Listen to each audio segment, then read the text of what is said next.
Clever Havers Tribe. We are back for Season 3, Episode 12, the season finale. I can't believe it. 36 episodes today. So, today we are going into our last episode that had to be rescheduled due to technical difficulties with Maria Scheibengraf, an Argentine living in the UK. I can't wait to hear this story. I've been waiting 2 weeks for this, so I hope you're as excited as I am. It's been a long wait, but I guess third time's the charm. So it worked this time around. Yeah, I was so excited. It's like, yes, finally! Maria, I want to start out with something that people might be like, oh, Scheibengraf, that must be her husband's name. That's your name. It's my name. I'm not married yet. I'm getting married next month, but I'm not taking his name either. I love Scheibengraf too much. It's my granddad's name. He was German, and he migrated to Argentina, escaping the war, because his mum was among the persecuted groups during the war, so they just escaped to Argentina, and that's where he met my grandmother, who is Syrian, so quite a mixture there. And I inherited the surname, but I'm very much Latin. Wow, that's pretty cool. Yeah, most people don't realize that Latinos aren't just from Spaniards, people of African descent, or indigenous people. So I didn't realize your grandmother was Syrian. That's pretty cool. Yeah, it's such a mixture family. There's people from Portuguese descent. There's just so much mixture, which I love. I think it makes it quite cool. Yeah, even with the Asian cultures, the people don't really realize that one of the presidents of Peru was of Japanese descent. Yeah. It's definitely old world came and got together and mixed all together and made a whole new group of people. Yeah, totally. It's all over the world. The mixture and the mingling of cultures is the same across the world, and it's really nice to be aware of it and to celebrate it.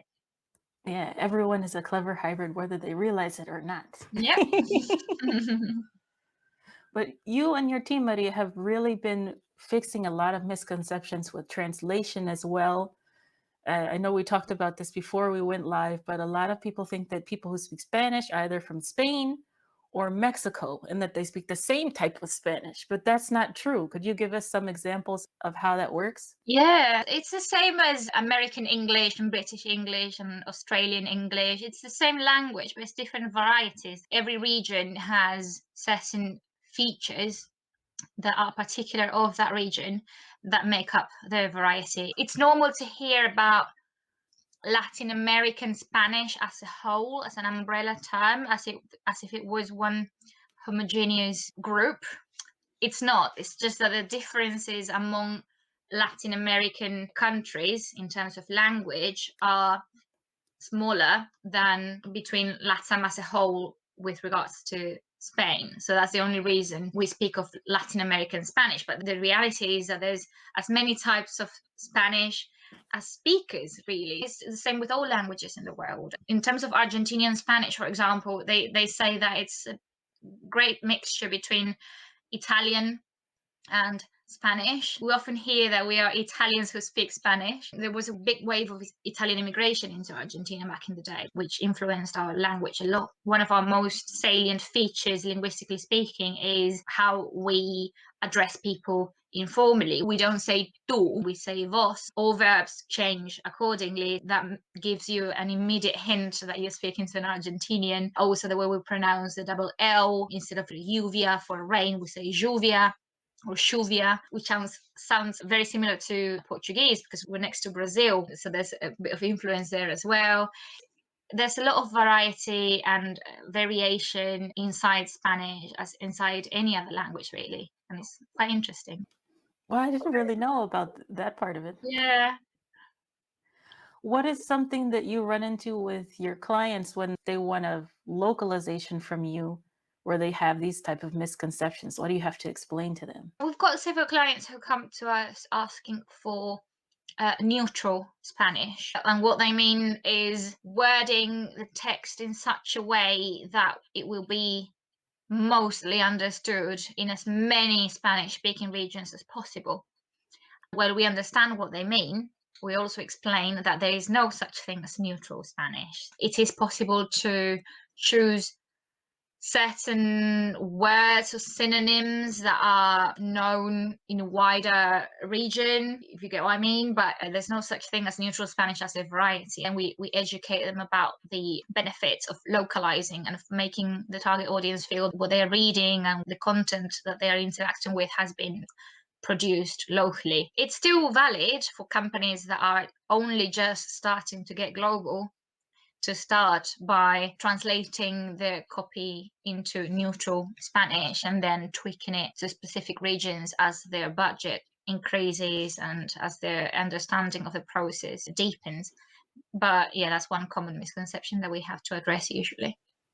Okay, so when you say neutral Spanish, could you give us an example of maybe a sentence that might be considered quote unquote neutral Spanish? Well, the word for computer, there's several different ways of saying computer. In Spain, they usually say ordenador. In some countries, they say computador. In others, they say computadora in the feminine. Neutral Spanish would probably go for something like equipo, which means like equipment, as a more general way of referring to that piece of equipment that doesn't need to choose among one of the several forms of saying it. Okay, yeah, that's like a good way to find a compromise. I hadn't thought about even that word before. Okay. Yeah, it's usually at the terminological level. You make choices or even verbs sometimes. You choose the forms that will be understood in the most places, basically. Mm-hmm. All right. With your team that you're working with, Maria, you have a team of all women that have known each other since college. Yeah. It's a weird dynamic. Maybe weird to me because it's so new. It's not like a freelance agency, but no one's the boss either. So how do you classify Crisol translations? What do you call yourselves? A boutique team of freelancers or a collaborative team of freelancers, not one person, not an agency, the best of both worlds, somewhere in between where we can offer the personalization and the dedication that you will get from a freelancer, but also the increased output, the technology and the resources of a company. It's four of us. Each of us specializes in a different area. So we let our clients put the team together. Sometimes they just want to work with one of us or with two. Sometimes they want the whole team. When they want the whole team, we put the subject matter expert in charge of the project to oversee and sign everything off before it goes back to the client. So we treat the client like a football coach where they can just pick the players that they want for each particular project and that will bring them the best results. It's a lovely way of working. We met, like you said, during university a long time ago. We studied together and we realized that when we had to work in groups, we worked really well, the four of us together. And we said, we need to take this to our professional lives as well. The way that we are synchronized and how it flows, this is very hard to find. So let's leverage it. Let's start a business together, basically, motivated by the exploitation in our industry, especially in Argentina, where you've got companies paying their freelancers 1 or 2 or 3 cents of US dollar per word and charging their clients, which are usually larger LSPs from Europe or the United States, they're charging them 10, 12 cents per word, keeping the difference. That's how they operate. They operate as a middleman and they exploit their vendors because that's exploitation.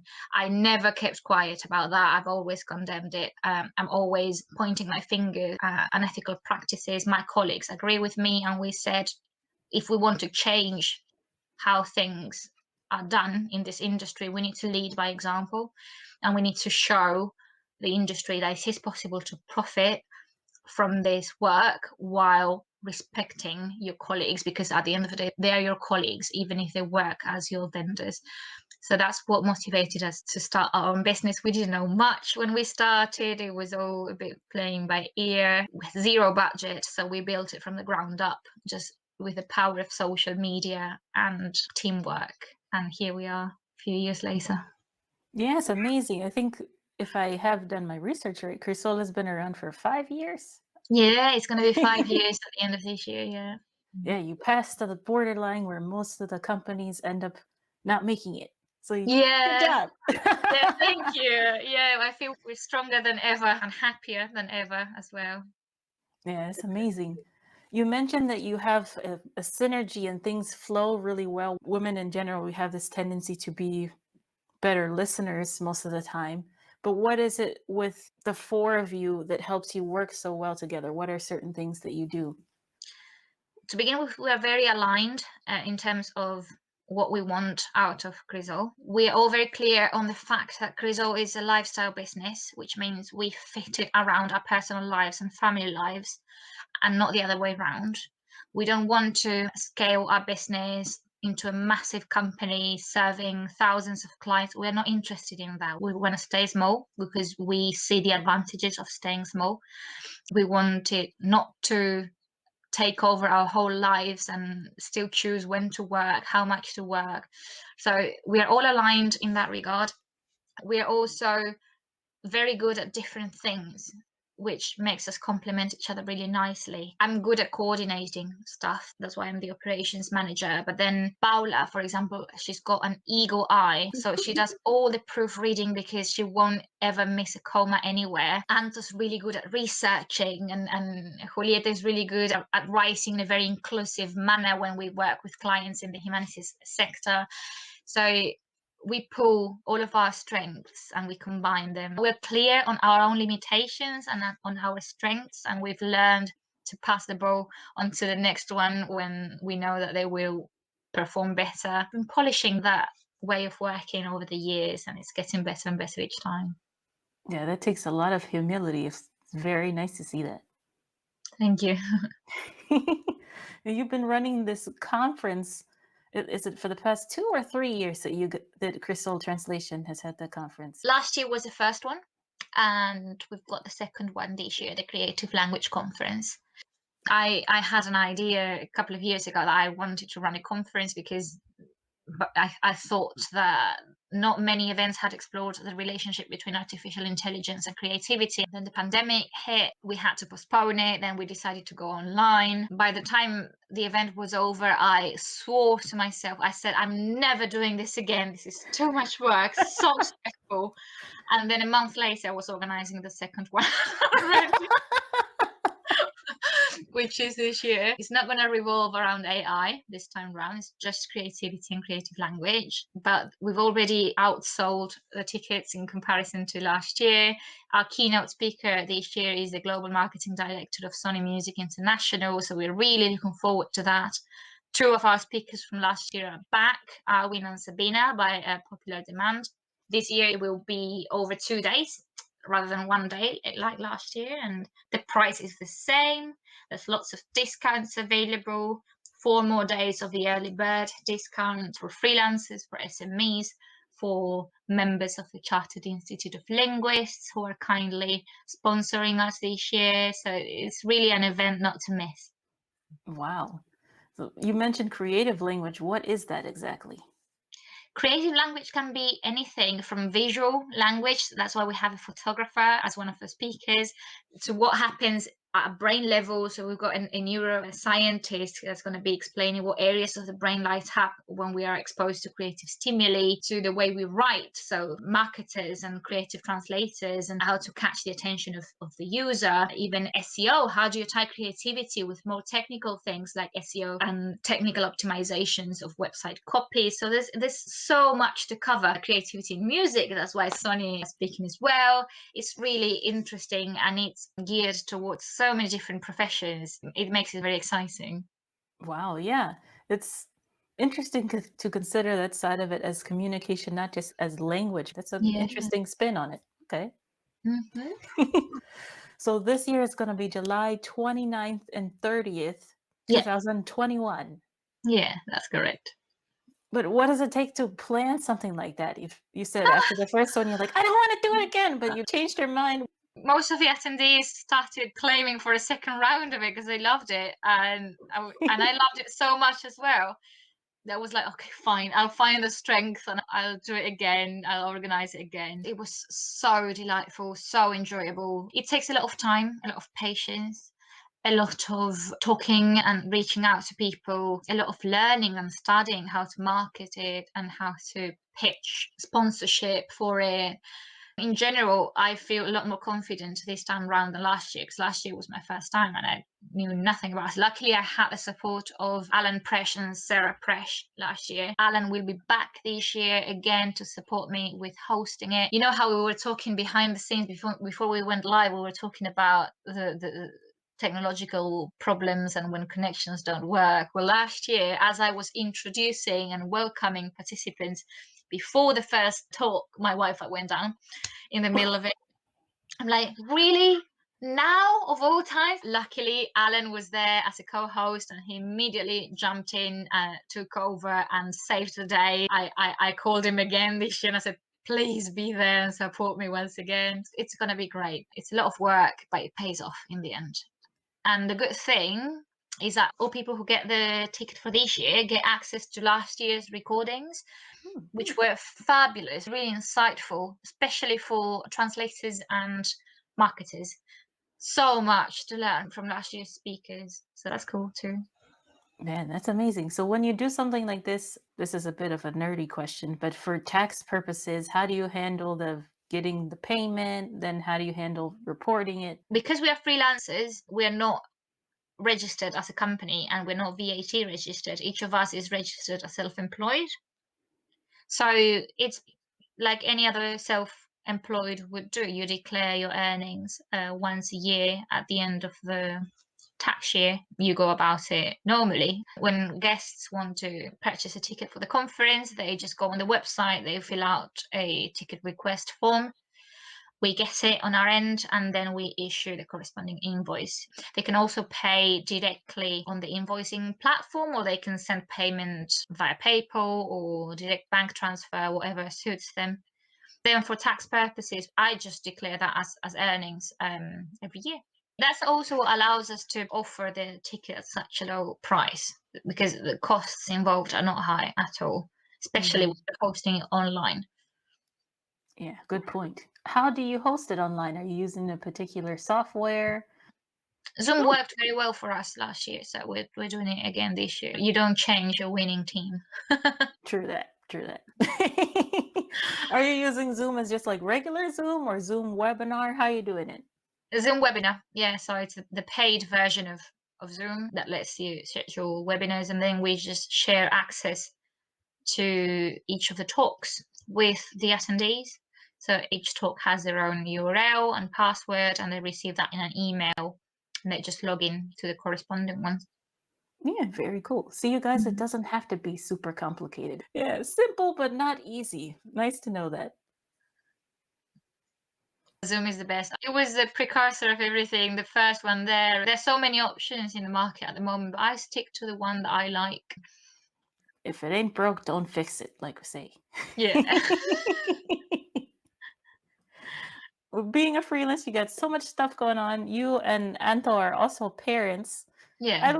I love how on the site you have your son is the director of hugs. That's so cute. And Anto's son Faustino is the fun and cuteness manager. Yeah, that is so exactly. cute. Yeah, they're all there. Like, we're working from home, and they're just a lot of the time on our laps, banging the keyboard and trying to work with us. Alex, my son, is 1 year old, and I gave him an old laptop that doesn't work. So he sits in his high chair with the old laptop and pretends to work, and I work next to him, and that's the only way he'll let me work.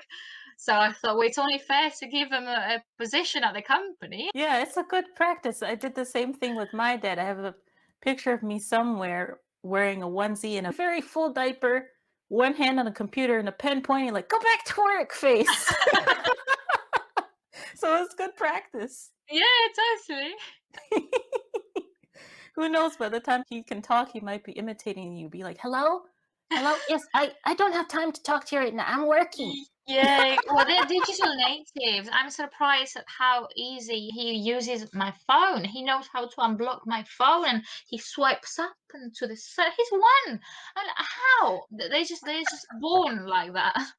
Yeah, that's the truth. One thing that I'm noticing though with the digital native generation, and I'm seeing it a little bit with myself too, they can learn a lot, but they're not as willing to dive deep into things that they're not Hmm. familiar with. Have you noticed that?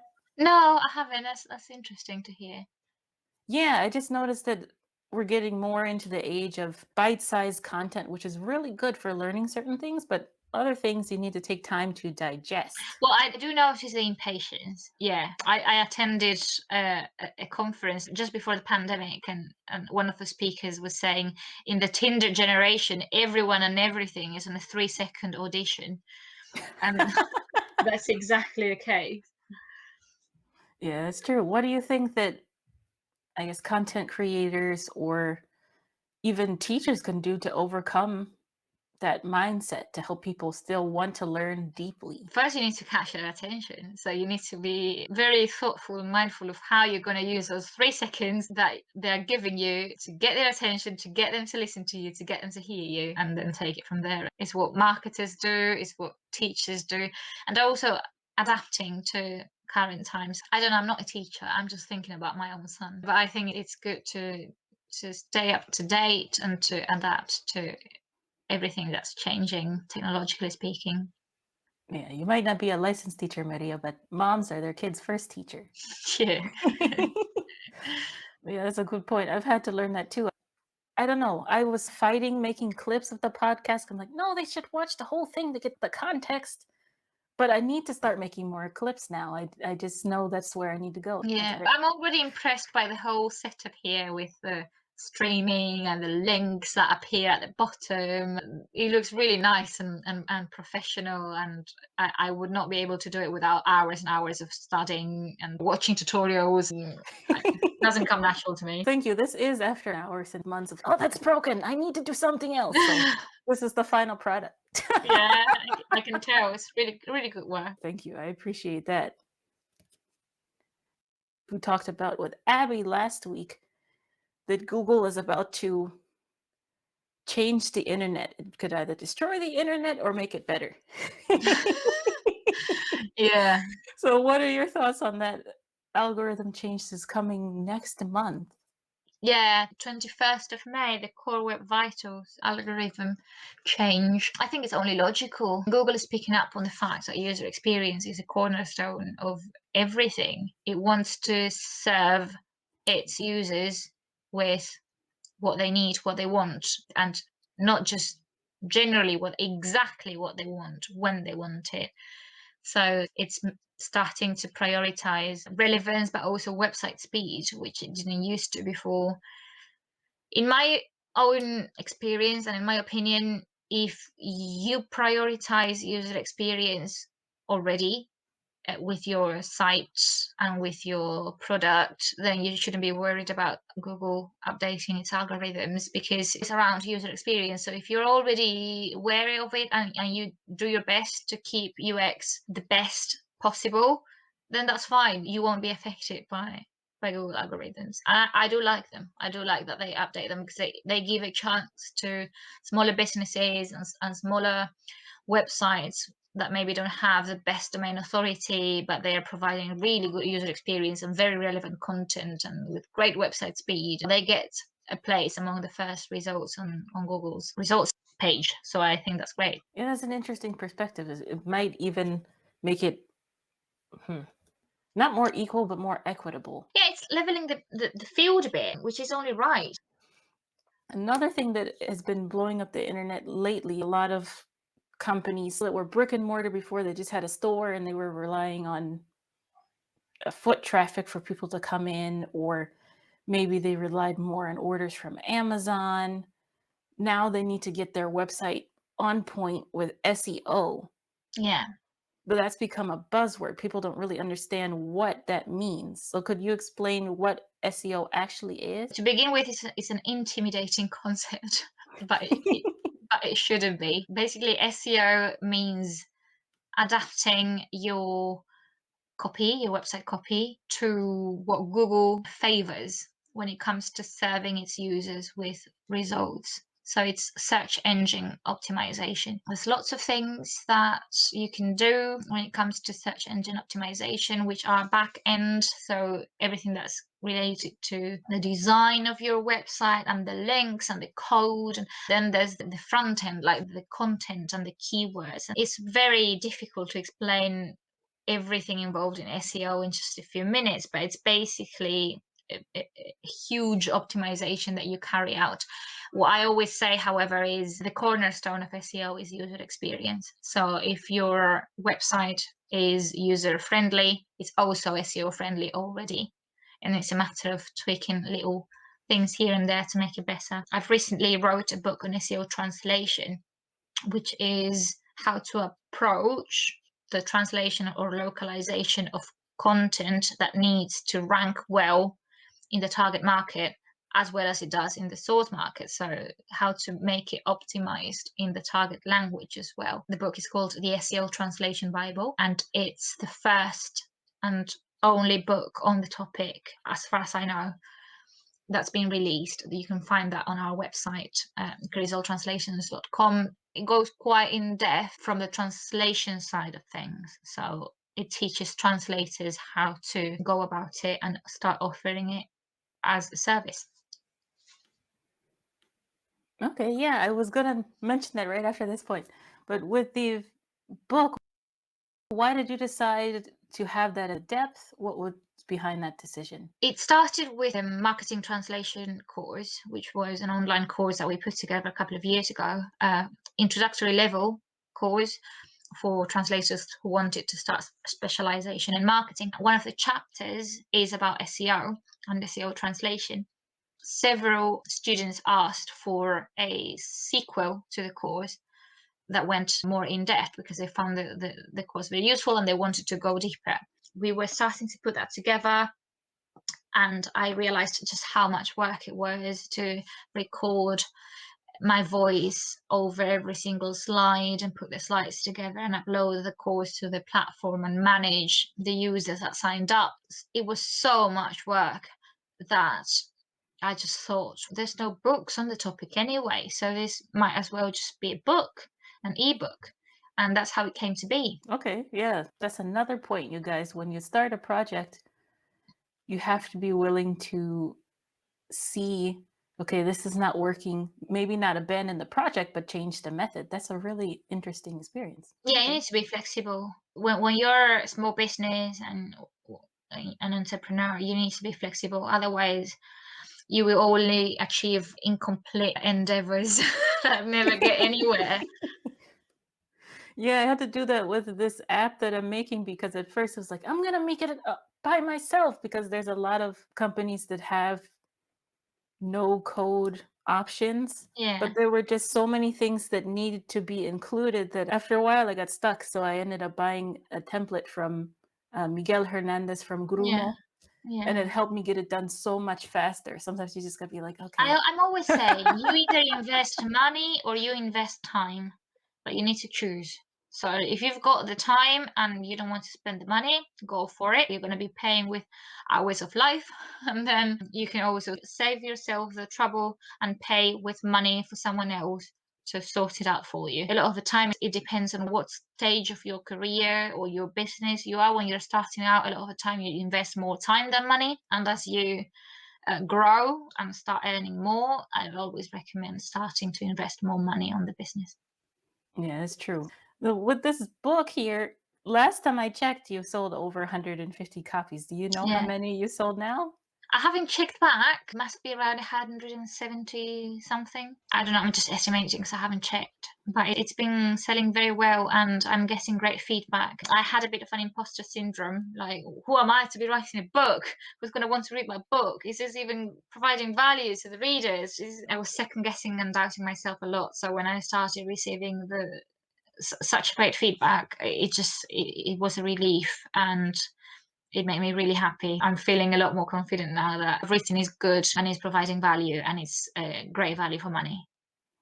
Yeah, that's a good point too. Because this week I'm so freaking out. I had to tell other people about the app release so I would actually do it.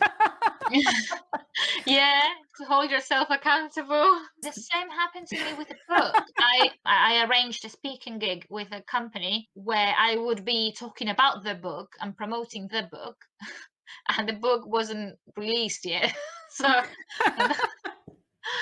so that gave me the deadline that I need to publish the book by this date, because then I will be promoting this webinar, and yeah, that's what I did. Otherwise, it would have taken me a lot longer, just because it was never perfect enough. But yeah, even with this digital era, it's like a good thing and a bad thing. You can sit on it for as long as you want to, but then once you release it, it's so much easier to make an edit. So Yeah. it's not the end of the world. Exactly. We're all humans, and I love it when people point out mistakes that I've made. It doesn't knock my confidence down. It used to, not anymore, because I understand that we're all humans. In my personal case, I'm a mum, so I'm constantly tired and sleepy. I'm more prone to making mistakes, and that's why I've got a team behind me who has my back and who makes sure that everything is on point. Yeah, just of good quality. Yeah, there's a proverb that sweet words from a false friend may seem nice, but a slap from a real friend is more valuable. Totally. I agree with that. I hadn't heard that, but I agree. But yeah, so you need not like this is bad, but constructive criticism to keep growing. Yeah. But also, never take constructive criticism from people who've never built anything. Good point. Because a lot of people will just try to bring you down, disguising it as constructive criticism, and it's not. So it's also important to know who to listen to. Yeah, but besides them not having built anything, what's a good indicator of maybe I should consider this and meh? I think it all comes down to the relationship you've got with a person, and we all have our instinct telling us this person is trying to bring me down, or this person cares about me. Yeah, that's true. You'd be like, this doesn't feel quite right. There's probably a reason why it doesn't. Yeah. This is more of a personal question, but it might be a coincidence. We interviewed another Argentine, Delfina. Hi, Delfina. Yeah, I know her. Yeah, you guys know each other. But it seems like Argentines speak English with a British accent. Is it British English that you guys are learning, or is that just a coincidence? I think it's a coincidence. You get everything. You get schools that teach you American English, and you get schools that teach you British English. University is supposed to teach you British English, but then professors speak a mixture of both sometimes. We have a lot of influence from TV and cinema and films and all that with an American accent. So there's really a mixture of both. I spoke a hybrid of both back in the day, but then after so many years living here, the accent kind of sticks. I'm not a native speaker, but I realize that I do have some features of British English in the way I speak, in the intonation or some words or the slang. That's because I'm immersed in the language here, and it's my day to day. So there's not much more option. It's the same reason why my partner is learning Argentinian Spanish and not European Spanish, because he lives with me and he interacts with my family and my friends who are Argentinian. So Yeah, that's true. Would you say that for someone who's not an expat, but they're still living in their country of origin, is it super important to pick a variety or a dialect, or not I really? don't think so. No, I don't. I used to be more close-minded in that regard, because I'm a perfectionist, and because we were told at university that you needed to speak in a certain way. I've evolved, I think, since then. The main achievement is to be able to get your message across, to be able to communicate, to understand, to share your knowledge, to share ideas, to share time with people from different cultures. It doesn't matter how you speak. It doesn't matter if you make a pronunciation mistake. It doesn't matter. As long as they understand you, you already need to be giving yourself a pat on the back, because you're speaking a language that's not your own, and that's huge. We forget about that, but it's huge. You are speaking the language of others. So it doesn't matter if it's not perfect. If they understand you, that's the job done. Yeah, true. Speaking with a foreign accent, quote unquote, is an act of bravery, definitely. And also, your accent is not an indicator of your command of the language. I know copywriters who, in their second language or third language, write beautifully and they sound so native. They produce texts that are just delightful. And they speak with an accent, but that's a different story. It's a different aspect altogether. The accent that a person has is not a measurement of how well they can use a language professionally. Definitely. I get that a lot with my clients at the beginning. They're like, I want to reduce my accent. I'm like, it's not the accent that's the problem, you guys. Speaking with no accent sounds like this. Everyone, Mm. everyone has an accent. Exactly. Everyone has an accent. Every single human being in the world has an accent, and we should welcome it. I love that people are able to tell that I'm not from the UK, because then it opens up the question, okay, where are you from? And then I get to share my identity and my story. It's part of our identity as well. Yeah, if everybody spoke the same and looked the same, life would be very boring. Totally. Can you hear the baby screaming? Sorry about that. That's okay. We'll wrap it up. But Maria, I really want to thank you so much. Like a mompreneur, you got a lot going on. But thank you so much for being here with us today. Thank you for your patience and for rescheduling twice after all the technical problems. And it's been lovely. I really enjoyed it, and all the questions and the insights from you as well. So thank you for having me. I appreciate it. Hopefully we can have you again in the future. Yeah, of course. Count on me. Well, I'll let you go, but let me talk to the Clever Hybrids tribe right now. Okay. Hey, everybody. Thank you so much for being here with us for our season 3 finale. I'm so glad we finally got to meet Maria face to face, digitally anyway, and to hear some of her insights. But for those of you who want to hear about that Creative Language Conference, again, it's July 29th and 30th this year. Go ahead and check it out on that website, C as in cat, L as in Larry, conf.co.uk. And for those of you who are audio listeners, this will be in the show notes as well. Just as I've been freaking out during this episode, our app is going to be available.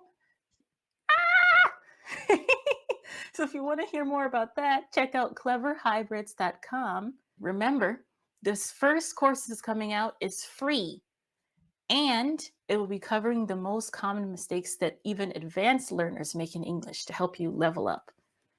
We'll see you as we go along in the next couple months, but our next season will be starting in the summer, either June or July. So stay tuned for more updates.